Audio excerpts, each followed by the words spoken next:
Now, placing a chord shape on the guitar is one thing, but changing chords smoothly is a whole different story.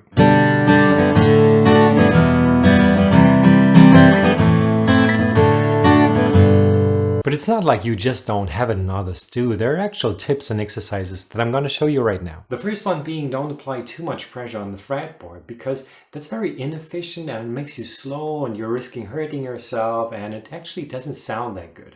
So really feel into your hand, how much pressure am I applying here and could I do with less? I see it a bit like a distance. So the more pressure I apply, the more power I use, the longer that distance gets. And when I want to change chords, I have to go all that back. Does that make sense? The next one is a big one. Move all fingers at the same time and make them arrive at the same time. This one here, moving to C, is a classic where you see a lot of mistakes. Let's say you want to move from that G to that C. And what I see a lot of beginners do is they build up that C how they learned it. So index finger first, then middle, then ring. But instead you do it like that. So you move all at the same time and you make them arrive at the same time. Use the least amount of motion and keep those distances short. Example, that G to that D. The ring finger has actually a very short distance. It just needs to go up one string, right? But what I often see is you go down with all fingers. Just because those two go down doesn't mean this one has to go down as well. Instead, this one goes up while the others go down. Keep your fingers close to the strings. Have a look, G to D, for example. I almost keep touching strings here when I move chords. It's not like that. Keep fingers in place if you can. D major to G major, you can keep the ring finger in place. G major to E minor, you can keep the index finger in place.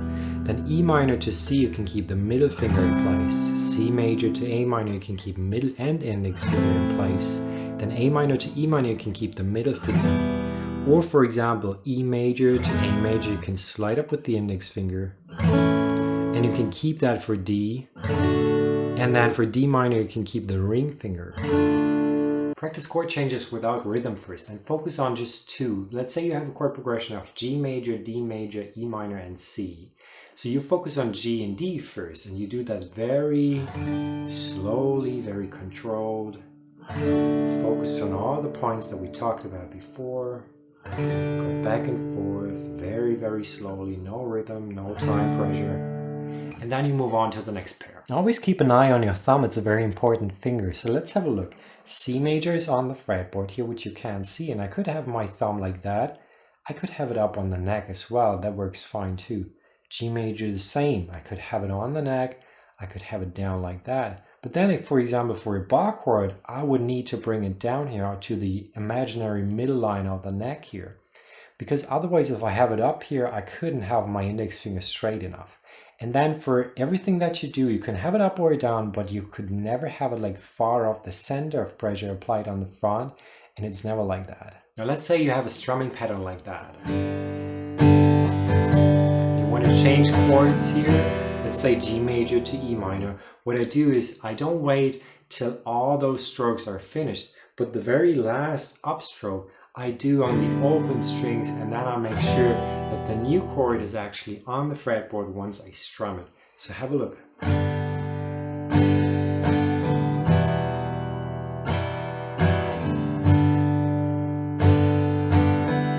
Now, if you play a song, try to jump into the next chord to get rid of that gap there is when you change chords, because music never stops, right? Unless the song is over.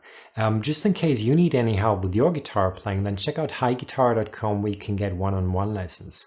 I understand how frustrating it is to be enthusiastic about guitar playing, but not know where to start or what to do next. And that's why every month I help dozens of people just like you to learn guitar quickly, and I'd love to do the same for you. And try to think ahead for chord changes. So when I play G here, I don't think of that G anymore. That's done for me. I think of the next chord. So I think of E minor.